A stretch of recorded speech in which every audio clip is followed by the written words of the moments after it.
rocker cover bit back from the blasters, and it's time for reassembly.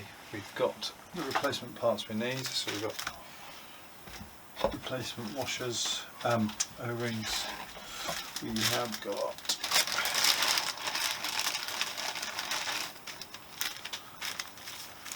replacement steel pins to lock the rocker shafts into place. We have got, oh yeah, the rubber jobby for that, but we're not going to fit that today. We've got new wave washers, new old stock, and that I think is everything we need today.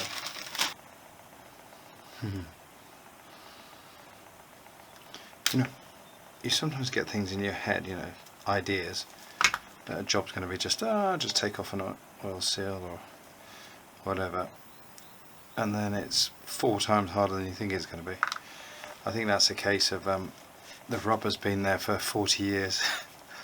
Pretty sure it's been there for 40 years and never been off, so it's probably dried to that horrible hard state. Right, I'm going to quickly clean that up in there. Just a quick note, I don't know how well that's going to focus, but this here is the old seal. It's kind of flat like an elastic band. It's quite hard and the rubber's quite non-flexible.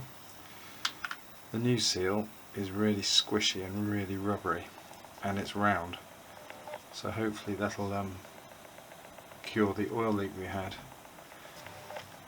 I'm going to start by just applying a little bit of oil to the groove and to the head, and hopefully that'll help the oil seal, the new one, slip over. Now you watch, this bugger will break now and it'll be another week of waiting for a replacement part. At £3 a go per seal, they're not cheap.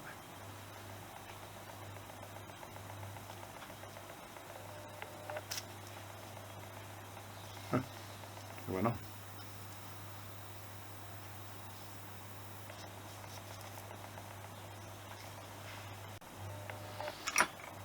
I'm going to loosen the, I don't know what you call those, the valve adjusters? Yeah, adjusters. Now, because I forget to do that, and when I clamp the head down it will start to compress the valves. Well, it shouldn't do, but it might do. So I'm going to back them off now, so that's one job I don't have to remember later on. Incidentally, the tops of these are square, and I have noticed you can buy a tool for that, which is £3 or so. So I might go to David Silver's and just order one of those in my next few bits and bobs coming in, and that should make setting them up easier later on, rather than trying to mess around trying to find either the world's tiniest spanner or this isn't reverse thread, is it?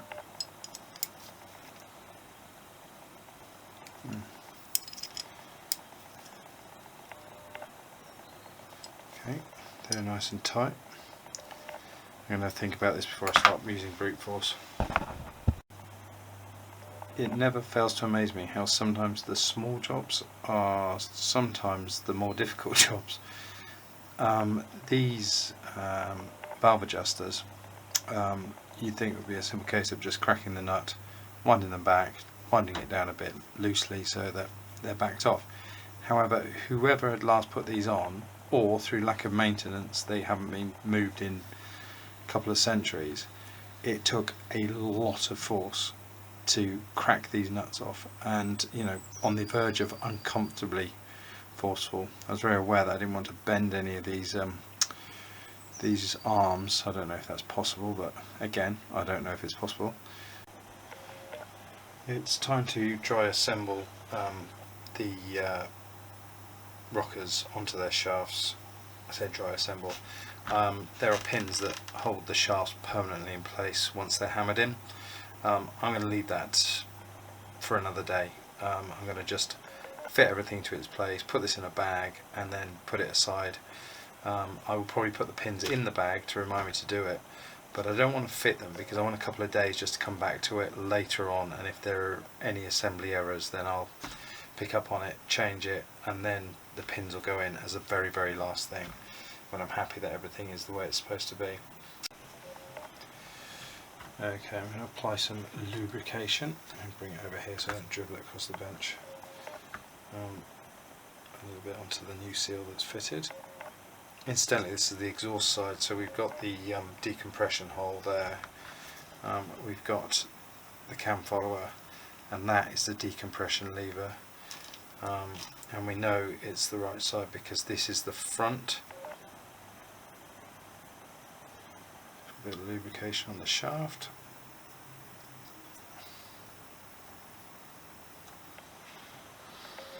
Okay, we can start that. Actually, I'll tell you what I am going to do. Is to aid assembly, and don't want to tear up the rubber seal. I'm just going to put a bit of lubrication in here as well. We're ready with our new wave washer. I'm just going to start putting the shaft in this way. Slides in there. Bit of oil on the wave washer. It goes on next. That's our new one. I'm sure the others are probably fine, but seeing as we've got it apart, it's worth changing. Make sure we put this in the right way up.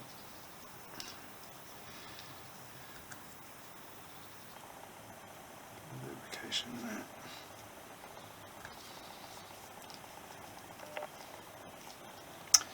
Cam runs above, so this goes in this way. Decompression lever arm, decompression lever hole. Let's see if we can just drop that in without losing the wave washer. That'd be too easy, wouldn't it? Yeah. There we go. Okay, we'll slide the washer in the gap. Try that. Oh, that might work. Wiggle the shaft. Come on, you can do this.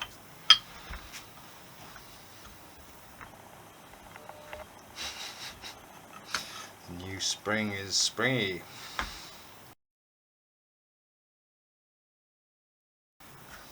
I bet there's a knack somehow doing this.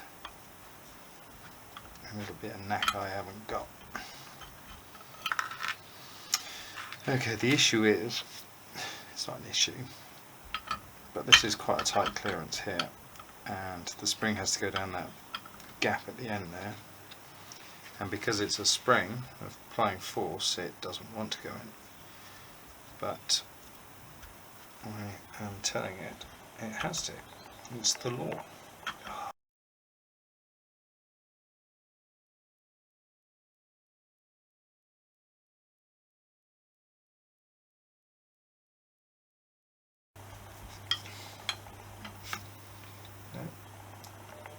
No. Come on. I think it's just a case of redoing it until eventually you just get lucky. You just get lucky. There you go. Just got to keep wiggling. Okay. So that shaft, yep, that's in the end there. Now then, here's the bit we've all been looking forward to. Ah, now it makes sense. Right, okay.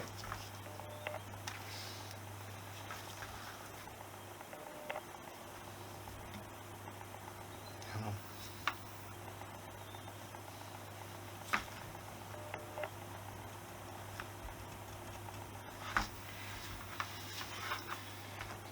Lubrication in there just to aid it. Okay. This is where we screw up our new O-ring because we're not thinking.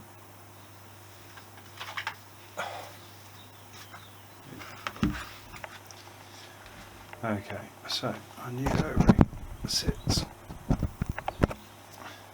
in here, and it's got a squeeze. It is chamfered, the edge, so to aid it. But I don't know how careful you're going to be. It's either going to go in easy, or it's going to be a there we go. Now that O-ring it in one piece, or have I shredded it? No, I think it's in one piece. I think we actually did it. I don't want to grind it around too much now. But that slotted head there means that we can rotate the shaft, which is 90 degrees to wrong, I think now. Gently, without chewing up the O-ring. Rotate the shaft until the cutout matches.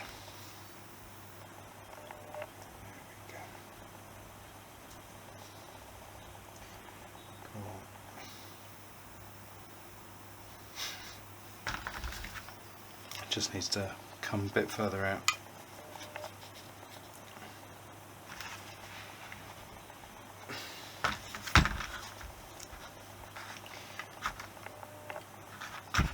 Shows how weak the previous O-ring was, because those shafts just popped out, whereas now they're really nice and tight.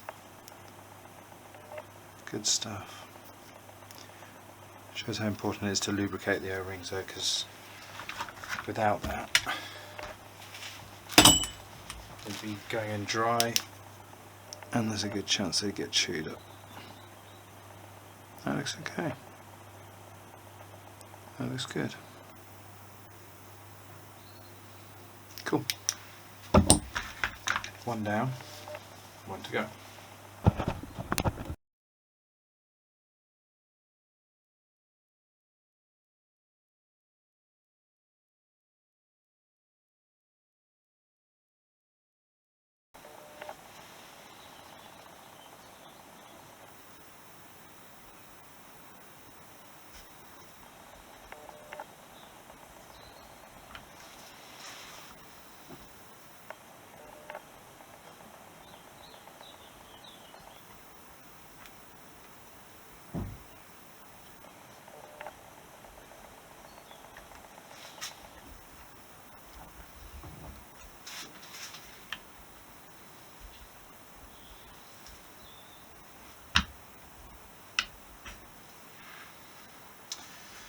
Easier the second time, once you know what the technique is.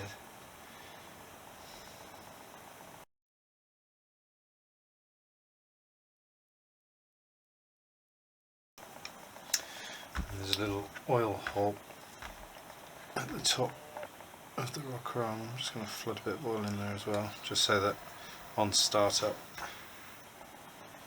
hopefully everything will have enough lubrication till the system gets going.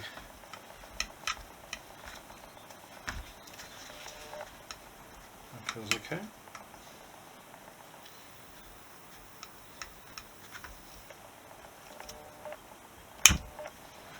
Excellent. Another cat hair. I'll exclude that. Right. Next, decompressor arm.